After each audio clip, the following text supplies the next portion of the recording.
Welcome to Government Officer YouTube channel. So officers today video la enna paaka porana Tamil eligibility la irundhu vinai mootruna enna paaka porom okayங்களா.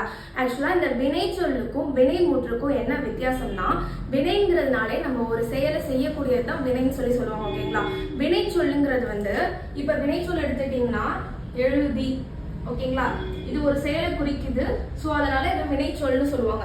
இதே வினை முற்றுனா என்ன அர்த்தம்னா இந்த வினை சொல் முற்று பெற்று முடியதில்லை. ஸோ அதை தான் வந்து வினை முற்றுன்னு சொல்லுவாங்க. ஃபார் எக்ஸாம்பிள் வந்து எழுதியே இருக்கட்டும், எழுதி நான்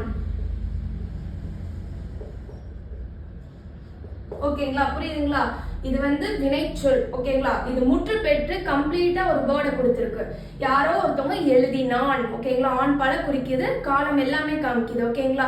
ஸோ அந்த மாதிரி எல்லாமே காலம் எல்லாமே காமிச்சிச்சுன்னா அதை தான் வந்து வினை முற்றுன்னு சொல்லுவாங்க. வினை சொல்லுங்கிறது நார்மலா வந்து முற்று பெறாத வார்த்தையை தான் வினை சொல்னு சொல்லுவாங்க ஓகேங்களா. இந்த வினை முற்றுல ரெண்டு வகை இருக்கு.